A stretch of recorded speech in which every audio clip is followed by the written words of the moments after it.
तो दोस्तों बहुत बहुत स्वागत है एक बार फिर से आप सभी का आपके ही अपने YouTube चैनल पर। आप सभी के लिए बड़ी खबरें लेकर आए हैं। चुने हुई खबरें हैं, मुख्य समाचार हैं, ये वो खबरें हैं जो गोदी मीडिया आप तक नहीं पहुंचाता है और आपके लिए जानना भी जरूरी है। इन ताजा बड़ी खबरों को जानिए, चैनल को सब्सक्राइब कीजिए दोस्तों, जिससे कि इसी प्रकार बड़ी खबरें आप तक हमेशा पहले पहुंचे और आप भी बैलेट पेपर के साथ हैं। खुला समर्थन करते हैं, मानते हैं चुनाव बैलेट पेपर से होने चाहिए, जैसा कांग्रेस सहित विपक्षी दल मांग कर रहे हैं। तो एक लाइक करके आप समर्थन भी दर्ज करवा सकते हैं। सबसे पहले अपडेट सुप्रीम कोर्ट से आ रही है। केंद्र सरकार को लगाई है सुप्रीम कोर्ट ने कड़ी फटकार। सुप्रीम कोर्ट ने 9 दिसंबर को केंद्र सरकार के मुफ्त राशन बांटने पर सख्त टिप्पणी की है। सुप्रीम कोर्ट ने दोस्तों इस पूरे मामले को लेकर सख्त टिप्पणी की। कोर्ट ने कहा कि आखिर कब तक ऐसे मुफ्त राशन बांटा जाएगा, सरकार रोजगार के अवसर क्यों नहीं पैदा कर रही।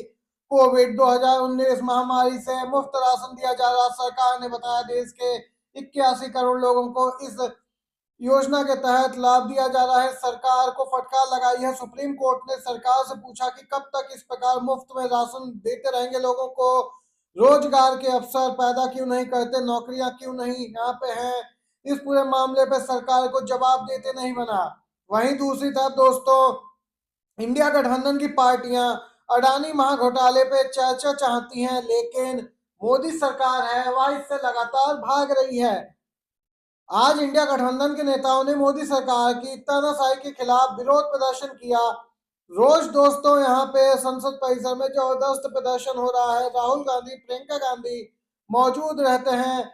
इसी के साथ दोस्तों आपको बताते चले, राज्यसभा में हंगामा इस कदर बढ़ गया कि अब महाभियोग प्रस्ताव लाने की तैयारी में इंडिया गठबंधन राज्यसभा के सभापति जगदीप धनखड़ के खिलाफ महाभियोग प्रस्ताव ला रहा है। दोस्तों आप लोग इस फैसले से सहमत है या नहीं जरूर बताइएगा। पूरी खबर विस्तार से बताते चले।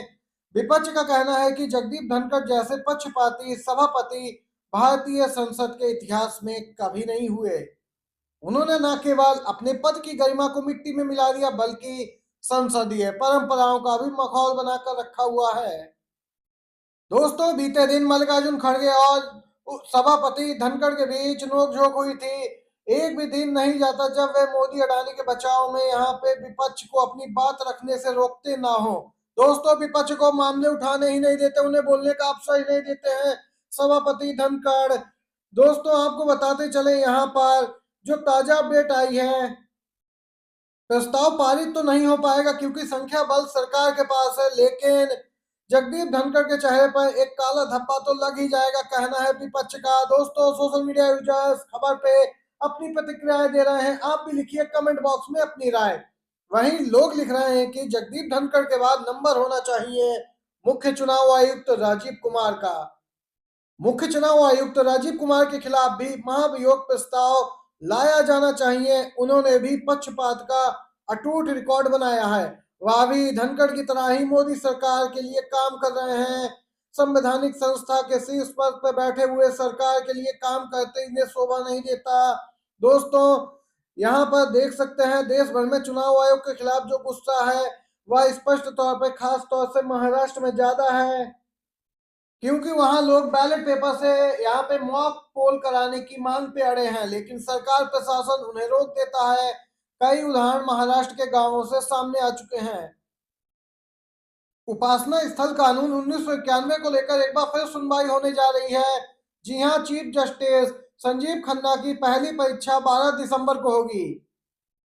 देखने वाली बात तो यह है कि वे भी क्या उपासना स्थल कानून 1991 को सही ठहराकर देश को बचाते हैं या फिर गलत ठहराकर मोदी सरकार और संघ की मदद करते हुए दिखाई देते हैं। ठीक उसी प्रकार जैसे पूर्व सीजीआई चंद्रचूड़ ने आधा अधूरा फैसला सुनाया था और वह निंदा के पात्र बने थे।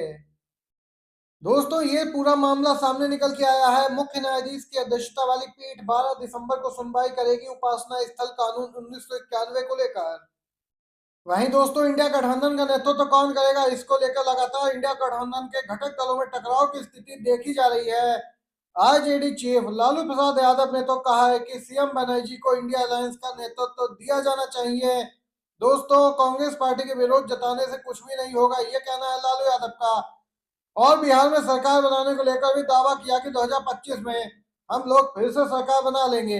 दोस्तों आपको बताते चलें, पप्पू यादव पूर्णिया से सांसद हैं, बोले हैं कि बिहार में तेजस्वी के नेतृत्व में नीतीश कुमार को हराना संभव नहीं है। तेजस्वी अपने नेतृत्व में एक भी चुनाव नहीं जिता सके हैं। पप्पू यादव का सीधा हमला आरजेडी पर। दोस्तों आपको बताते चले, बिहार में कांग्रेस 9 सीटों पर चुनाव लड़ी। एक पर निर्दलीय प्रत्याशी पप्पू यादव ने कांग्रेस का झंडा लगाकर चुनाव लड़ा। राहुल गांधी को नेता बताकर लड़ा गया चुनाव। 3+1 सीटें जीती कांग्रेस ने, यानी एक पप्पू यादव की और 9 में से 3 कांग्रेस की। वहीं बात करें दोस्तों, लोकसभा चुनाव 24 में आरजेडी अपने कोटे की 26 सीटों पर चुनाव लड़ी, लेकिन 26 में से केवल 4 सीटें ही जीत पाई। फिर भी बिहार के बड़े नेता नेतृत्व पे बात कर रहे हैं। पप्पू यादव ने सवाल उठाए हैं और कांग्रेस पार्टी का पक्ष रखा है। दोस्तों आपसी टकराव में इंडिया गठबंधन उलझता जा रहा है। तो वहीं शिवसेना उद्धव गुट के नेता संजय राउत ने कहा कि राहुल गांधी के नेतृत्व पर कोई सवाल नहीं उठा रहा, वे हम सबके नेता हैं। संजय राउत बोले कि इंडिया गठबंधन के बारे में अगर हमारे कुछ साथी, चाहे टीएमसी हो, लालू जी हो, चाहे अखिलेश हो, उनकी एक अलग राय बनती है, हम सबको मिलकर इंडिया गठबंधन को बचाना है, बनाए रखना है। संजय राउत ने कहा कि अगर कोई नई बात रखना चाहता है और इंडिया गठबंधन को ताकत देना चाहता है तो उस पर विचार होना चाहिए और कांग्रेस को चर्चा में शामिल होकर अपनी बात रखनी चाहिए। दोस्तों देख सकते हैं, तमाम इंडिया गठबंधन के घटक दलों के नेताओं के बयान ये थे। अडानी मामले पर बोली प्रियंका गांधी, हम संसद के बाहर प्रदर्शन कर रहे हैं, अंदर यहाँ पे मांग होती है चर्चा की, लेकिन सरकार रोज चर्चा से भाग रही है।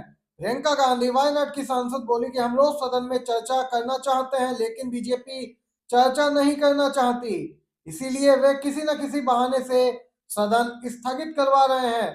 ये यहाँ पे कांग्रेस महासचिव और सांसद प्रियंका गांधी का बड़ा बयान आया है। इसी के साथ दोस्तों, वन नेशन वन इलेक्शन का बिल इसी सत्र में ला सकती है केंद्र सरकार। जी हाँ, एक देश एक चुनाव को लेकर लगातार विपक्ष विरोध कर रहा है, वही सरकार इस पूरे मामले पर सक्रिय हो गई है। वन नेशन वन इलेक्शन पर इसी सत्र में बिल ला सकती है केंद्र सरकार, ये सूत्रों ने जानकारी दी है। जबरदस्त तरीके से हंगामा सदन में देखने को मिलेगा जब यह बिल पेश किया जाएगा। दोस्तों एक देश एक चुनाव पर पहले ही कांग्रेस सहित तमाम विपक्षी दल विरोध जता चुके हैं और इसे अव्यवहारिक करार दे चुके हैं। केंद्र सरकार मौजूदा ही सत्र में इसे पेश करेगी। केंद्र सरकार चाहती है कि एक्सपर्ट कमेटी की रिपोर्ट पर विस्तार से चर्चा हो। केंद्रीय कैबिनेट पहले ही इस पूरी रिपोर्ट को मंजूरी दे चुका है। दोस्तों ये ताजा अपडेट निकल के आई है एक देश एक चुनाव से संबंधित। वीडियो आपको कैसा लगा जरूर बताइएगा कमेंट बॉक्स में। अच्छा लगा हो तो लाइक कीजिएगा, चैनल पर नए हैं और सब्सक्राइब नहीं किया तो रिक्वेस्ट है सब्सक्राइब कीजिएगा। बहुत बहुत धन्यवाद।